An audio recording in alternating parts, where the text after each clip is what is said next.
Good morning. I'd like to thank the organizers of NSICon, Professor Sridhar and team, and the Scientific Committee Chairman, President-elect Professor VP Singh, for giving an opportunity to speak on neurosurgical treatment of fungal infection in the COVID era.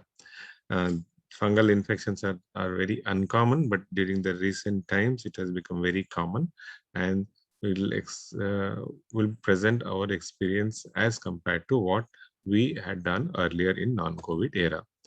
It is a rapidly progressive infection and fatal opportunistic infection.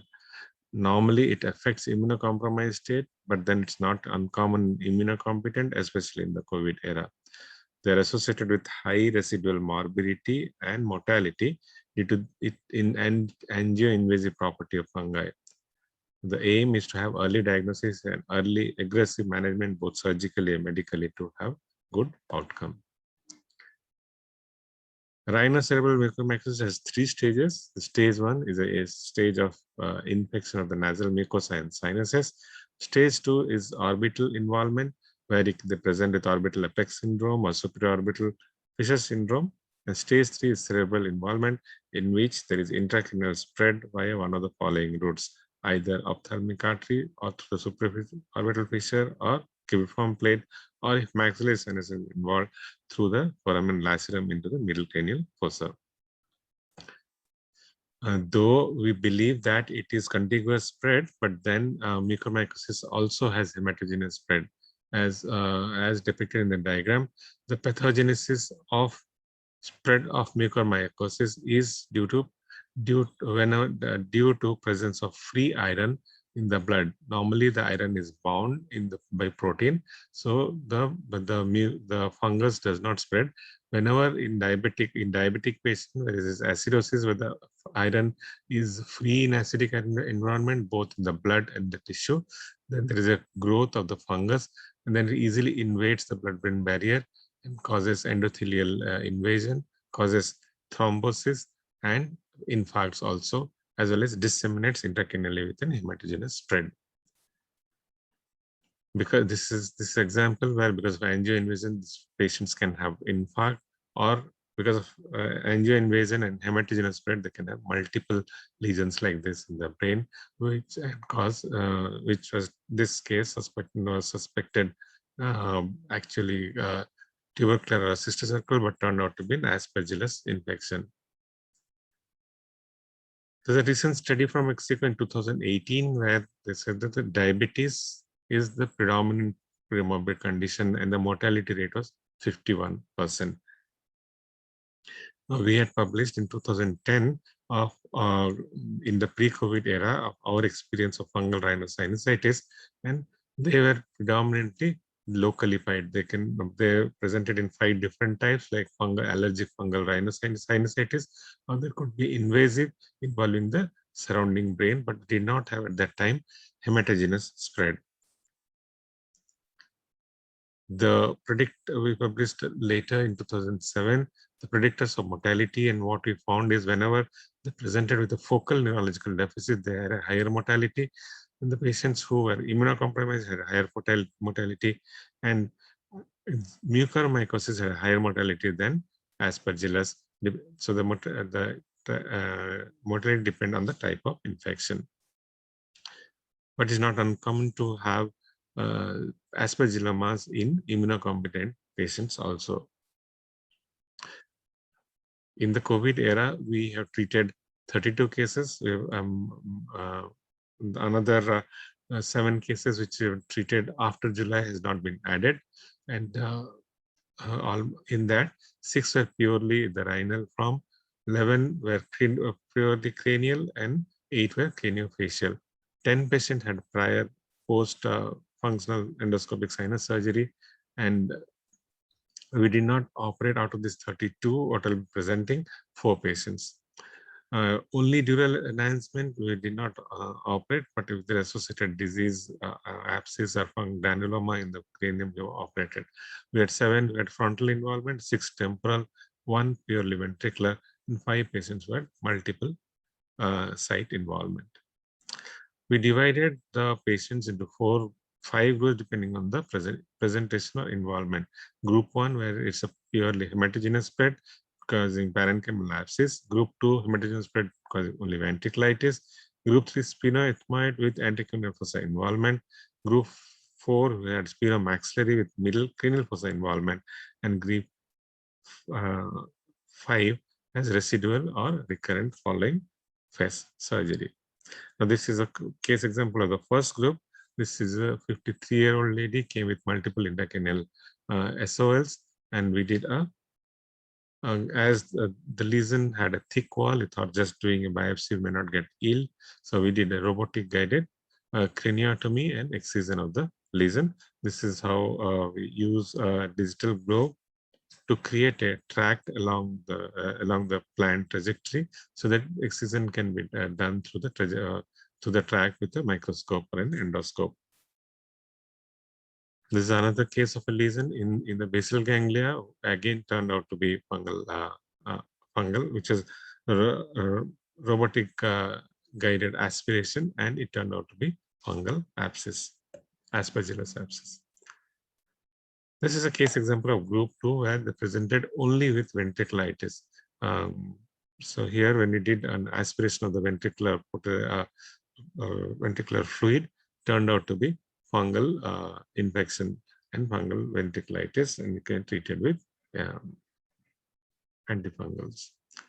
There's the group 3 group of patients who had sphenoid and ethmoid involvement. This is a patient who came following a FESS surgery, but then there is a gradual increase in size of the frontal granuloma, which we had to do. We did anticranial fossa exploration, mini frontal craniotomy, excised the lesion, and then drilled all the involved bone, and then did anticranial fossa carpeting. This is a group 4 who had sphenomaxillary involvement. Patients who had a maxillary sinus and predominantly maxillary sinus involved, they either involve the middle cranial fossa or the cavernous sinus. This is an example of a cavernous sinus abscess here, and this is an example of a temporal lobe abscess, abscess with maxillary sinus involvement. This is a case of a cavernous sinus abscess, where the pus extradural transcranial extradural subtemporal approach was done. Pus was evacuated. All the involved bone was drilled till we reach the normal bone. The primary aim is to drill till one gets the normal bone. So this is what drilling till we reach the normal bone. Pus was evacuated. All the granulation tissue removed. And wherever the middle cranial fossa was eroded into the maxillary sinus, the pus in the maxillary sinus also was debrided, removed, and middle cranial fossa repair was done with carpeting with the pedicle pericranium. This is the Perov picture of carpeting with the fat and pericranium and temporalis fascia.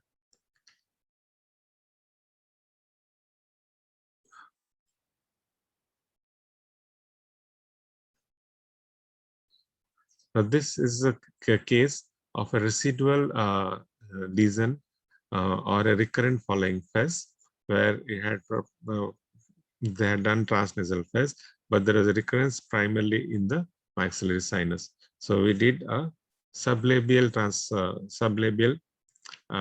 transmaxillary approach and debrided and curated all the bone, and he was treated with post-op antifungal. Of the cases we operated, 28 cases we operated. We had 20 who had only mucor, 4 who had aspergillus, and 4 who had combination of mucor and aspergillosis, or they had bacterial infection. All of them were treated with amphotericin. 17 had posaconazole, 3 had anidilofungin, and 4 patients who had only aspergillus were treated only with voriconazole. We had complication. One patient came with a severe massive bleed, and angiogram showed a pseudo aneurysm, which was again coiled. And this patient had developed a massive infarct, and then we lost because of the infarct. He did not recover following decompressive craniotomy also. It's not only the disease, but also the treatment can cause infection like antifungal.